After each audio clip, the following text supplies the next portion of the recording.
Olá, seja muito bem-vindo ao primeiro congresso digital realizado pela Igreja Fonte de Campinas, o Impactos, Futuro, Mundo e a Igreja. Eu sou Felipe Coelho e quero convidar você, pastor, líder de alguma comunidade evangélica, a nos acompanhar ao longo desses episódios, onde iremos tratar a respeito do que será do futuro do nosso país, o futuro do mundo, como que a igreja vai sobreviver pós a pandemia do coronavírus. Muitos de vocês, assim como eu, devem estar se perguntando o que fazer, como agir, o que a gente deve esperar, o que a gente já pode antecipar. São muitas questões que devem aparecer na nossa cabeça com relação ao pastoreio, o cuidado do seu rebanho. E a nossa ideia é que a gente possa conversar, trazer reflexões que possam lhe ajudar a cuidar, planejar e refletir acerca da soberania de Deus durante esse período e deixar nas mãos dele toda a nossa ansiedade, nossa preocupação para aquilo que virá a acontecer pós a pandemia do coronavírus. Para explicar um pouquinho mais do que vai ser esse seminário, do que vai ser as conversas que nós teremos aqui, eu quero convidar hoje o pastor Fernando Leite, que é o pastor líder aqui da Igreja Fonte em Campinas, desde a sua plantação há mais de 30 anos. Quantos anos exatamente, Fernanda? 36 anos aqui. 36 anos aqui. O Fernando vai conversar com vocês hoje, comigo hoje, a respeito do que está acontecendo, quais são as preocupações que ele está tendo com o pastoreio da sua igreja e quais as reflexões que a gente pode trazer pensando no futuro. Fernando, tudo bem contigo? Tudo bem, é uma alegria estarmos juntos. Prazer é meu, Obrigado Fernando. por esse tempo e pela oportunidade de estar com aqueles que vão nos assistir e ouvir e considerar aquilo que nós temos pensado. Legal. Fernando, vamos para a gente começar esse nosso bate-papo. Como é que você recebeu a notícia da pandemia, pessoalmente falando? Não quero saber do pastor Fernando, eu quero saber do Fernando Garcia Leite. Como é que foi a recepção dessa informação? Bom, meu alô para todos vocês. Desejo realmente que todos nós, apesar dessa situação, estejamos desfrutando da graça de Deus. Amém. Logo que a pandemia se tornou uma realidade no nosso país, em 24 horas eu recebi a abordagem de 3 médicos da igreja, 2 dos quais, de alguma maneira, cuidam da minha esposa que tem uma doença autoimune. E a segunda, só uma amiga, tua esposa, Adriele. Os 3 me ligaram dizendo que, de maneira muito clara, a Jane precisaria ser blindada. Sim. Então, pessoalmente, nós recebemos a notícia com um pouco de susto e digamos assim, considerando uma ameaça importante para nós em casa. Esse foi o impacto que nós tivemos inicial. Sim, imagina, né? A gente não sabe o que vai acontecer, como que vai chegar o vírus, e ainda mais a situação da sua esposa aí também. E com relação à igreja, ao pastoreio, principalmente diante das restrições, a questão do isolamento, onde você estava, como que você recebeu essa informação, como é que foi organizar a igreja para essa situação? Bem, nós tínhamos feito uma viagem, o líder de missões e eu, junto com alguns empresários para o nosso campo missionário no interior da Bahia, e estávamos voltando, e quando o avião pousou em Campinas, em Viracopos, era uma sexta-feira, dia 13 de março, às 22h15, e o meu telefone começou a entrar uma quantidade enorme de mensagens via WhatsApp e logo o telefonema com a informação que o prefeito havia decretado naquela noite que já não poderíamos mais ter culto no domingo. Então, ao telefone, conversando com um dos nossos líderes e o gestor dos ministérios, o Vladimir, nós conversamos o que fazer e naquele momento eu marquei com ele e ele acionou os demais membros da equipe que estavam envolvidos para gravarmos o culto no sábado de manhã, para então veicularmos o culto naquele momento. Então eu diria que quando nós pensamos no que fazer com as notícias e com o impacto que isso teve em nós, eu diria que teve três tempos. O primeiro tempo é o já. Ao receber a notícia na sexta-feira, tarde da noite, o que nós temos que fazer amanhã para atender a igreja no domingo. Sim. O segundo foi o agora. Passado o final de semana, A pergunta é, uma vez que nós estamos perdendo esse contato com a igreja, seja nos grupos pequenos, nos grupos nos lares, com restrições no aconselhamento, não temos os cultos, como é que nós vamos identificar as necessidades da igreja e como é que nós vamos atender essas necessidades? Então, a partir daquele momento, nós começamos a trabalhar com agora nós vamos fazer isso, vamos fazer aquilo outro. E começamos a criar canais de ligação entre nós e a igreja, até canais novos que viabilizavam para nós sabermos qual era a realidade da igreja, entendermos qual era a sua necessidade de atendê-la. Mas ao mesmo tempo que estávamos fazendo isso, nós estávamos pensando no terceiro tempo, que era o depois. Quando nós ouvíamos frases do tipo, o mundo que você conhece agora nunca mais será igual, ou a vida voltará ao normal, mas o normal nunca mais será normal como é agora, a grande pergunta é como é que o mundo seria e o que nós deveríamos fazer nessas condições. Eu vi que, eu acho que entra no tempo agora. Muita coisa mudou na vida da igreja, de como vocês pastoreiam, de como vocês estão perto do público de vocês. Mas mesmo assim vocês ainda estão pensando para frente, no depois. O que está caminhando para esses pensamentos futuros que já tem um impacto do agora? Em termos do agora, eu creio que essa oportunidade foi excelente para nós refletirmos. Aliás, nós já estamos num tempo de reflexão, pensando em como nós poderíamos melhorar o nosso pastoreio em 6 áreas. Olha lá. E uma vez que nós fomos, vamos chamar assim, atropelados por essa crise, isso fez com que nós nos mobilizássemos, pensássemos e criássemos de tantas maneiras que foi muito interessante para nós. E sobre o depois, eu confesso que eu só tinha uma pergunta, como é que vai ser? O que nós vamos fazer? E o máximo que eu consegui chegar com as leituras que eu fiz, foi em fazer perguntas. E em função disso, eu acabei me reunindo com a equipe de pastores da igreja e mais algumas pessoas do staff da igreja, que trabalham com a administração da igreja, e alguns outros ministérios, e trouxe para eles a necessidade de termos uma reflexão. E nós acabamos definindo, isso foi progressivo, não chegaram a essas 6 reflexões direto, mas progressivamente nós chegamos em 6 reflexões que nós precisávamos fazer. A primeira reflexão é, antes dessa crise, o que se dizia que o nosso mundo iria se tornar?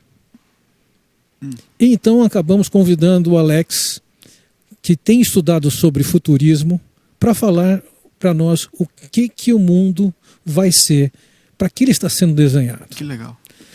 Num segundo momento, a grande pergunta que nós estamos fazendo é o seguinte, essa crise que nós estamos vivendo, essa pandemia, como que ela afetará a nossa sociedade, a vida como nós conhecemos? Sim. Uma terceira pergunta que acabou se desenvolvendo a partir dessa é, qual vai ser o impacto dessa crise nos indivíduos? Porque alguns estudiosos de pandemias dizem que após pandemias os indivíduos se tornam mais perversos. Então, como é que vai ser o indivíduo?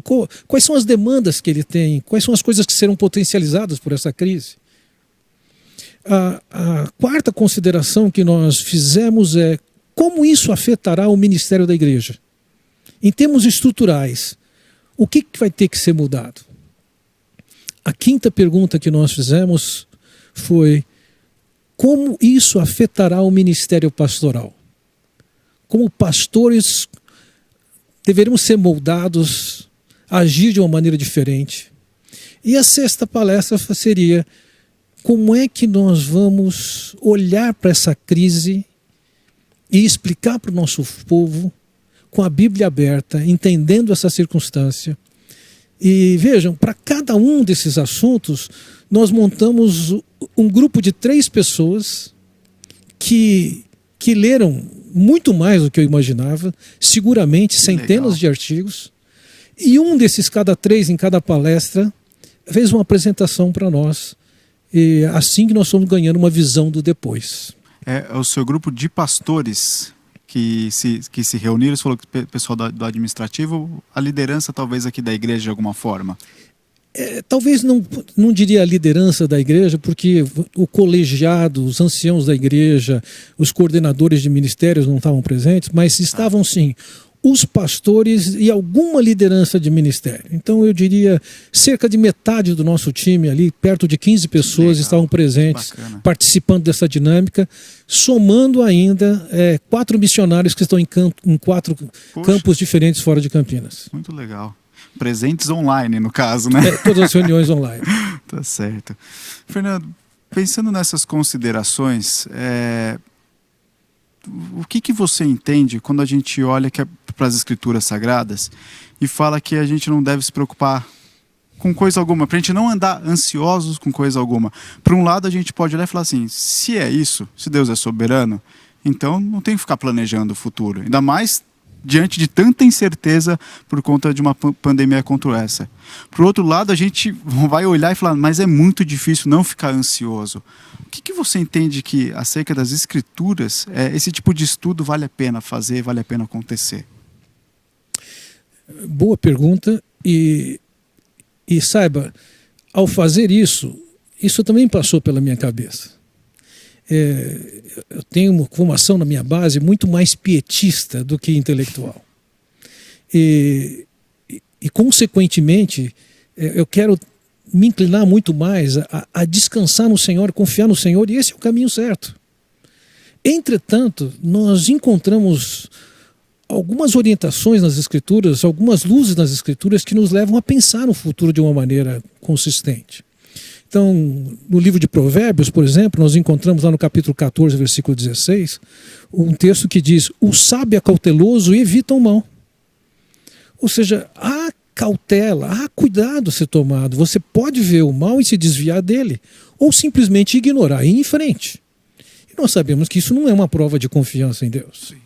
Além dessa orientação que a gente vê em Provérbios, quando eu olho para o livro de Amós e vejo a maneira como Amós, nos seus primeiros 2 capítulos, ele lança suas profecias não só para Judá e para Israel, mas também para as nações vizinhas. Isso me faz pensar o seguinte: Amós sabia o que estava acontecendo no mundo, não só no seu mundinho pessoal, não só no seu país, Judá ou Israel, ele era de Judá, mas estava profetizando em Israel, mas também ele sabia o que acontecia nessas nações e ele tinha uma mensagem, um recado de Deus para esses povos. Ou seja, Amós estava antenado com o que estava acontecendo. E eu diria, nós devemos, da mesma maneira, como o sábio olha para esses riscos e se desvia, e como um Amós que estava esclarecido do que estava acontecendo no mundo e tinha uma palavra para dar, eu diria, são boas referências para nós. Além disso, vamos lembrar que o Senhor Jesus, ainda que estivesse falando sobre discipulado, ele exaltou, usando da vida comum, um exemplo excelente, dizendo o seguinte: alguém que vai construir uma torre, antes de construir a torre, deve calcular, sentar, calcular, para não começar a torre e não ter condições de acabá-la. Depois ele cita um caso de um rei que pode ir para a batalha e ele diz, tem que sentar, tem que calcular para verificar se dá para ir para a guerra, senão é melhor você fazer as pazes e ficar como está. Então veja, esse pensar, esse refletir nas possibilidades é alguma coisa que a gente vê nas Escrituras, tanto como referência de pessoas que fizeram, como sendo exaltados como uma prática. Então eu diria, baseado nessa prática das Escrituras, é que nós paramos para refletir, repensar e calcular o que é que vem à frente, o que é que nós vamos fazer. Interessante. Eu sei que aqui na Igreja Fonte você tem atuado para fora da igreja, aconselhando outros pastores de outros ministérios. Até a igreja começou, se não me engano, no ano retrasado, um programa de capacitação para trazer pastores de outros locais e terem um momento de 2 semanas aqui conhecendo a dinâmica da Igreja Fonte. Isso, de alguma forma, potencializou a criação desse webinar? Até melhor, vou deixar minha pergunta mais ampla. O que levou a criar esse webinar? Por que trazer essas considerações da Igreja Fonte para fora? Nós temos vivenciado a experiência de alguns pastores usarem do material que nós temos, nos perguntarem sobre como nós fazemos isso, aquilo, e como você mencionou, nós há 2 anos temos um programa de treinamento de pastores. E não somente isso, eu acabo estabelecendo um contato com pastores e muitas vezes orientando, principalmente pastores mais jovens, como lidar com circunstâncias específicas. Isso tem sido uma oportunidade que Deus tem me dado. E essa crise não foi diferente. E eu me lembro de ter ouvido de alguns pastores dizendo: o que vocês fizeram nessa crise inicialmente, nós simplesmente reproduzimos aqui até depois tomar pé da situação e começar a fazer alguma coisa aqui por nós mesmos. E eu ouvi objetivamente de um pastor de Macaé, o Wagner, que disse: Fernando, nós estamos antenados aqui em vocês. O que vocês produzirem, puderem passar para a gente, passa para nós. E ouvimos esse clamor sendo reproduzido em alguns lugares. E, consequentemente, nós, depois que vimos a qualidade dessas reflexões que nós fizemos dentro da nossa equipe, entendemos o seguinte: seria um desperdício se nós não documentássemos isso bem. Tá. E segundo, se não compartilhássemos com outras pessoas aquilo que nós aprendemos. Então, por essa razão é que nós resolvemos fazer essa conferência para compartilhar, para partilhar um pouco daquilo que Deus nos privilegiou com outros irmãos em outros lugares. Legal. O Fernando vai estar de volta conosco no último episódio dessa série, para tratar sobre aspectos bíblicos do que representa toda essa pandemia, como que a gente pode enxergar ela à luz das Escrituras. E quero agradecer, Fernando, por esse primeiro bate-papo que a gente está tendo, por você poder esclarecer o que levou a Igreja Fonte a estar criando esse webinar. E quero agradecer mais uma vez esse tempo que você está dando e o privilégio que eu acredito que vários dos pastores e líderes que estarão nos assistindo podem desfrutar, ser abençoados com aquelas palavras que vão serem trazidas aqui, que você possa refletir diante delas, que nada daquilo que a gente vai falar seja um susto, mas que te leve a caminhar mais perto de Deus, que você se humilhe, que você busque mais intimidade diante de Deus. Fernando, mais uma vez, agradeço por esse tempo. Você tem alguma consideração final? Considero uma oportunidade tremenda de estarmos juntos nessa ocasião. Legal. E um privilégio poder, de alguma maneira, influenciar e ajudar os meus colegas de ministério. Muito obrigado.